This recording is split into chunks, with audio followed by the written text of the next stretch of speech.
Olá, senhoras e senhores. Vamos para mais um episódio desse podcast de Cara Comigo.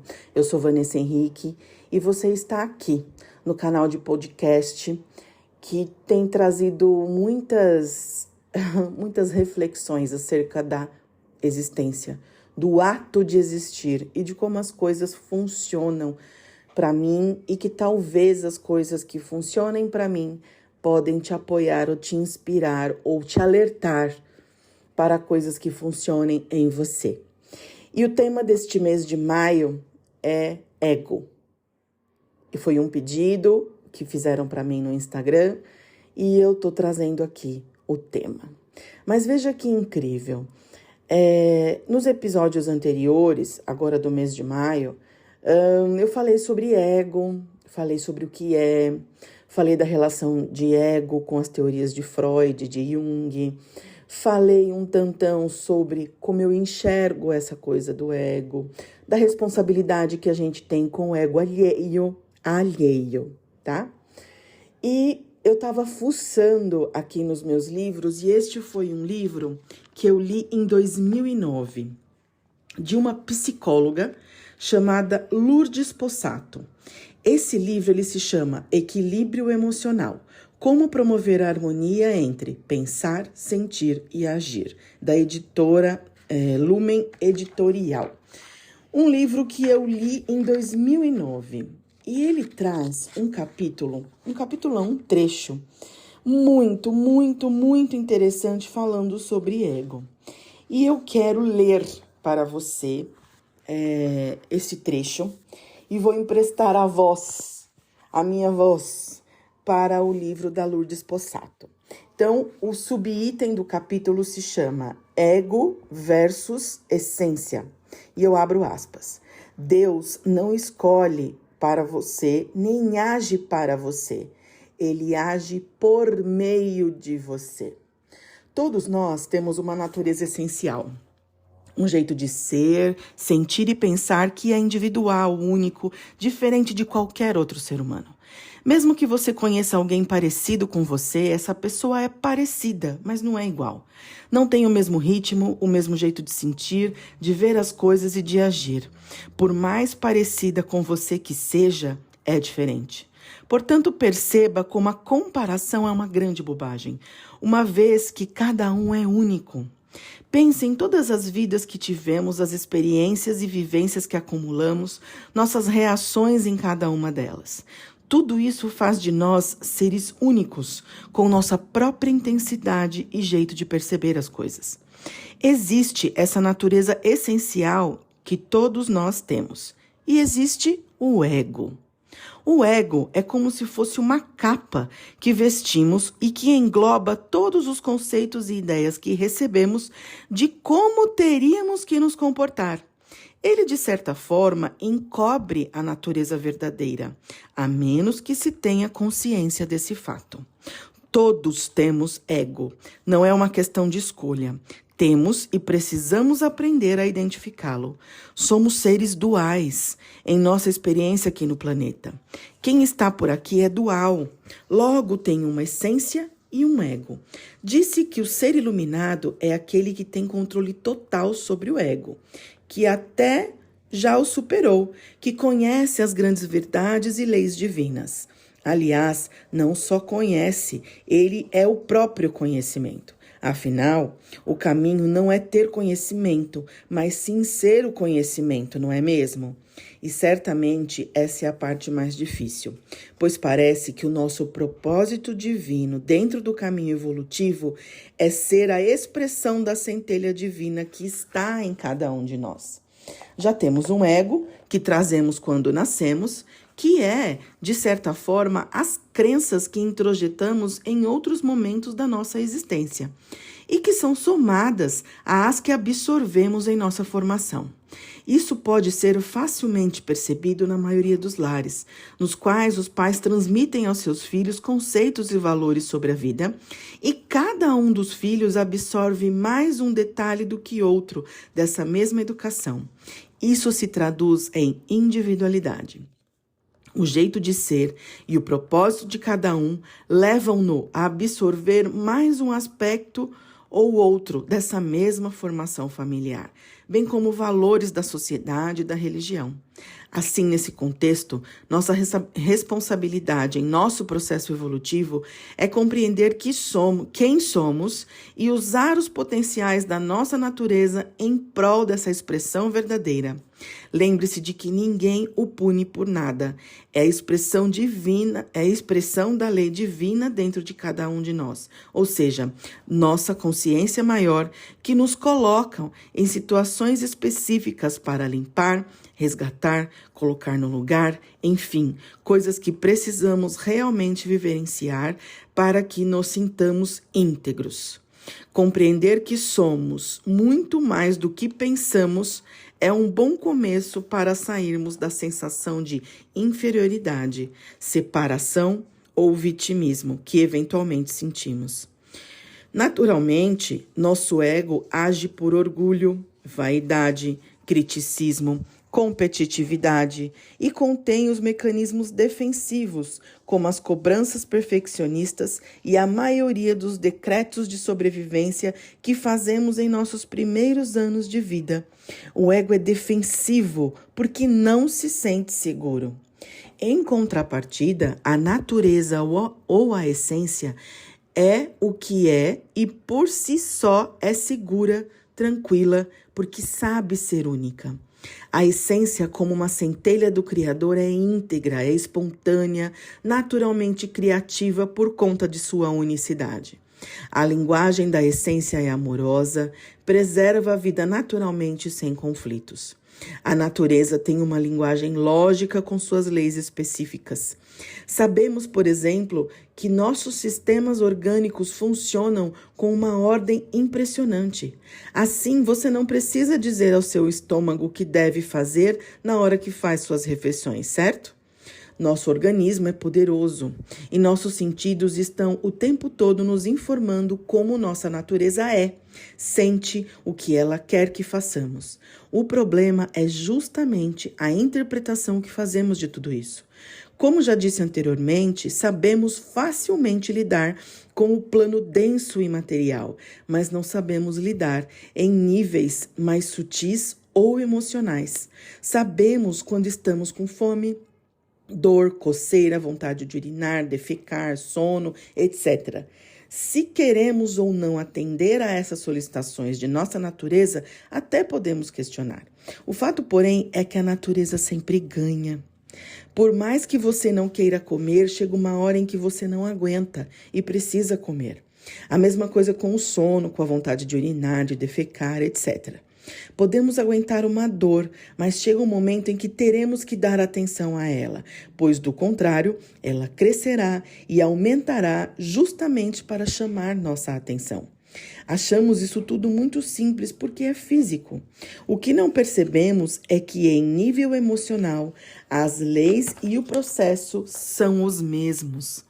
A natureza nos informa que estamos contra ela, por meio de sensações como insatisfação, desânimo e tristeza, por exemplo.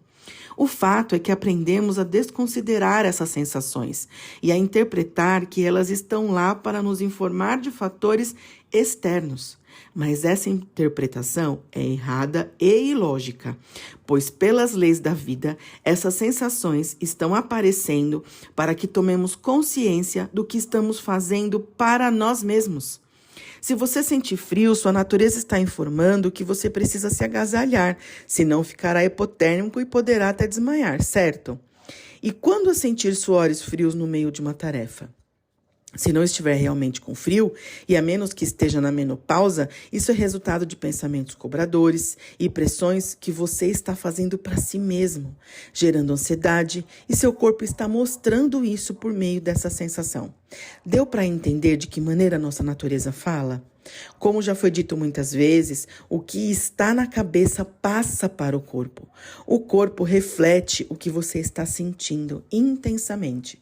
Por isso devemos nos responsabilizar pelo que sentimos, porque somos nós mesmos que causamos isso.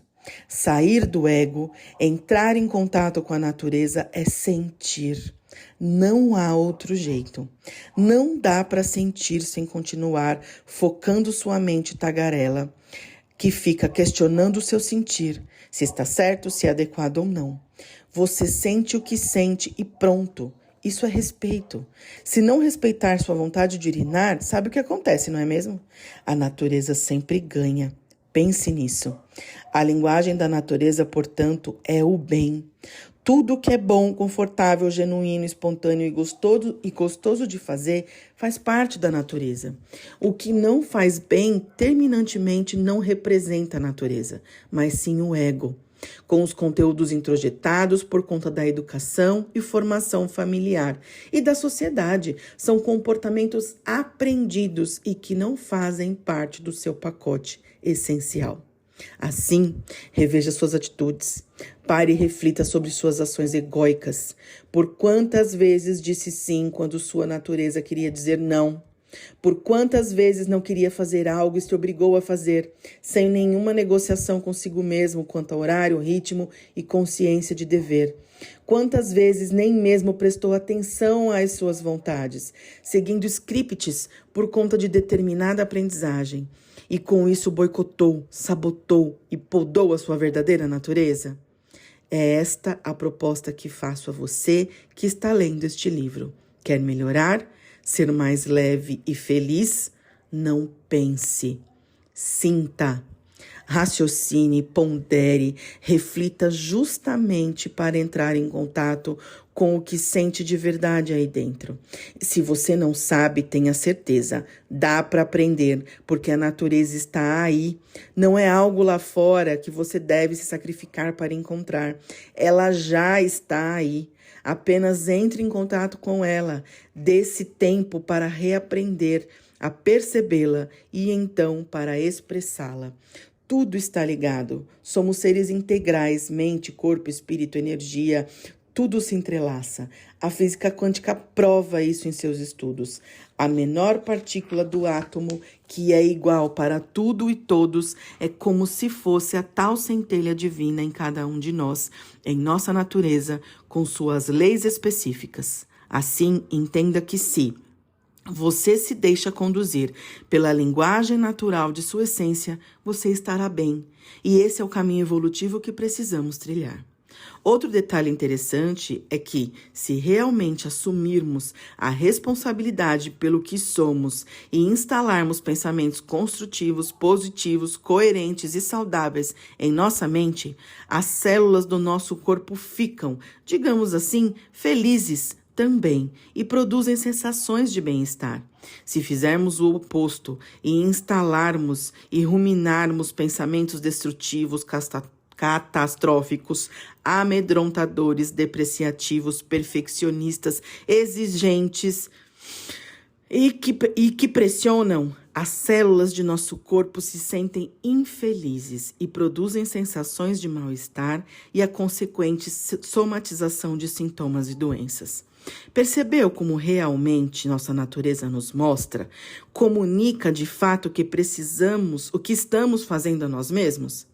Concluímos então que as nossas sensações de bem-estar ou mal-estar só querem nos mostrar o caminho certo ou errado que estamos trilhando. Precisamos prestar atenção a isso, correto?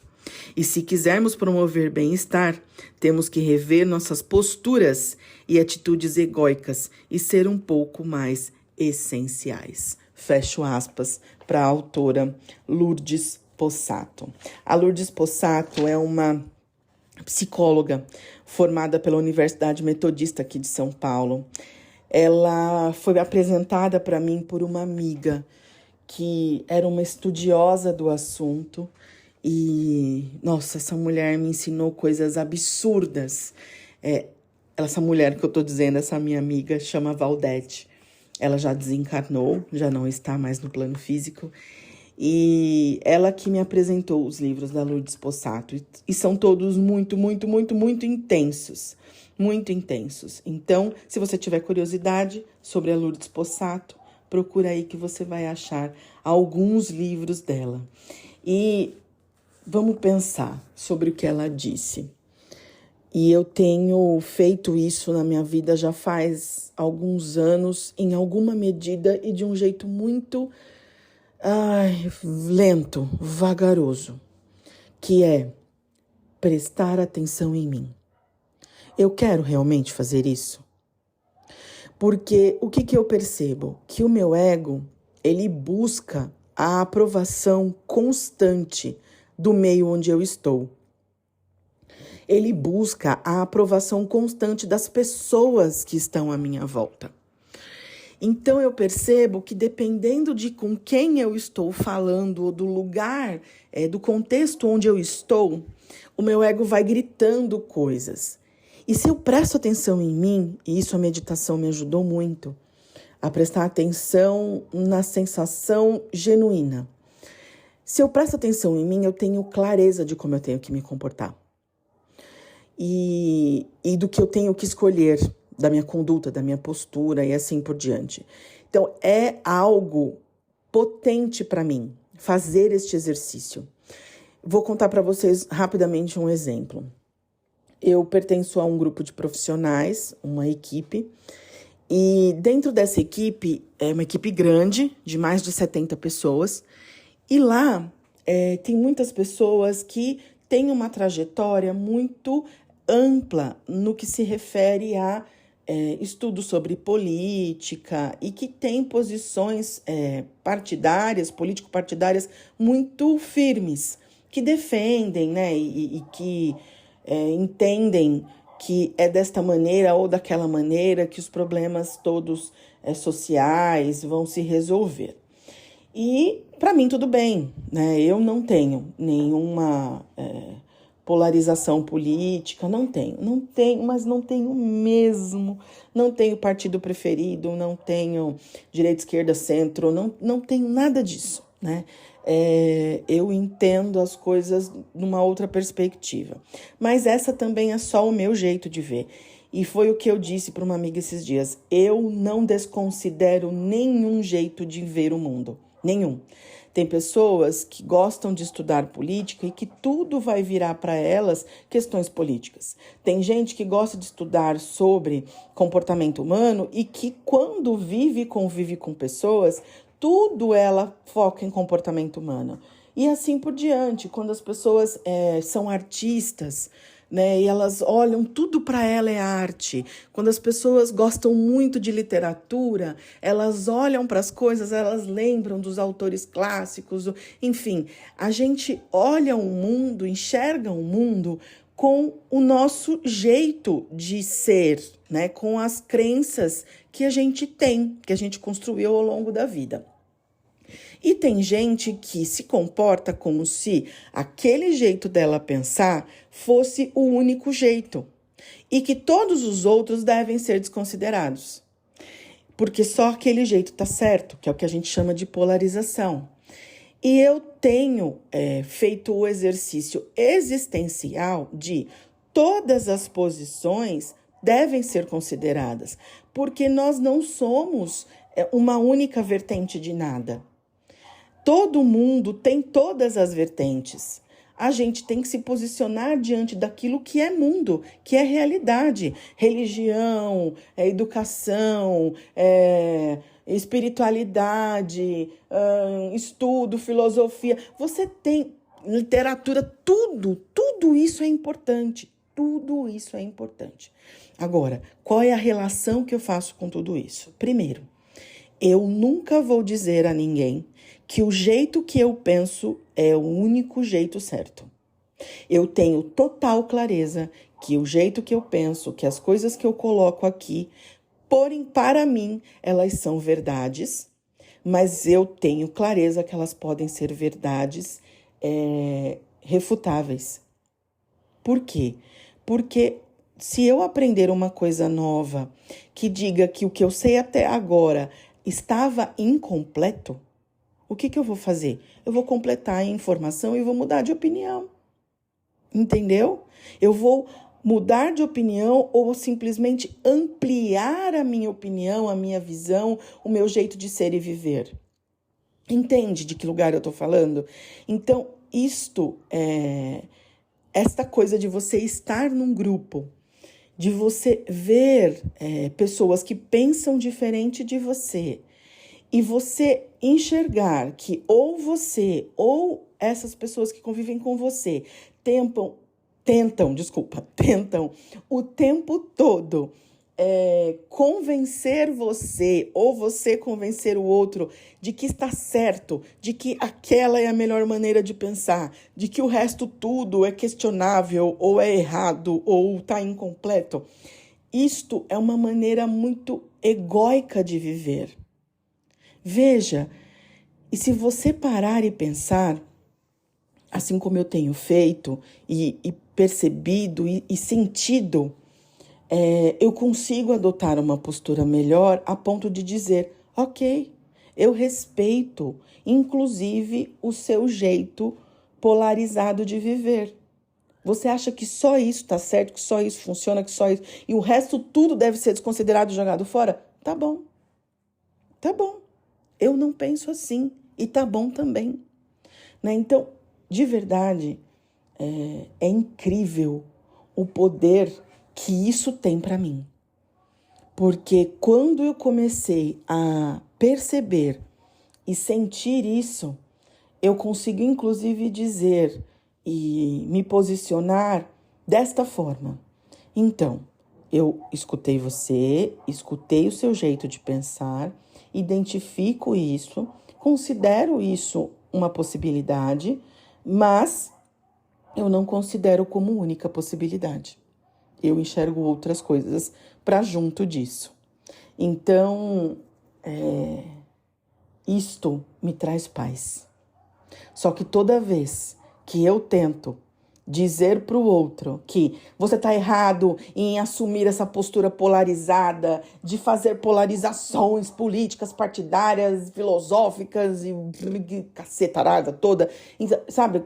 Quando eu coloco isso, eu estou colocando o meu ego para brigar. A impressão que quando comecei a estudar sobre isso, gente, olha a analogia que eu vou fazer. Sabe aquelas coisas horrorosas que as pessoas... Eu não sei se existe isso ainda, mas quando eu era criança existia muito. Eu ouvia falar muito disso. Rinha de galo. Você já ouviu falar disso? Que a gente acha aquilo... Meu Deus, como isso é boçal. Isso é muito boçal. Botar dois animais para brigar e apostar e fazer, sabe, apostas de dinheiro e se divertir com isso. Isso para mim é muito boçal. Então, quando vejo duas pessoas brigando para que a opinião dela seja validada e a da outra seja desconsiderada ou invalidada, eu lembro disso. Eu faço esta neuroassociação. Nossa, parece uma rinha de galo.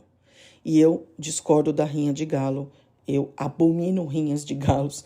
Então, de verdade, eu abomino isso também. Né? Não, isso não serve para mim. Não me encaixo mais. Respeito quem gosta de viver assim. Tá bom. Tudo bem, tá tudo bem. Né? Não é o meu jeito de viver. O jeito dessa pessoa viver é só o jeito dela viver. O meu jeito de viver é só o meu jeito de viver. Não existe certo e errado, até mesmo porque não... Se existe a diversidade, se todo mundo é único, não existe um padrão. Percebe?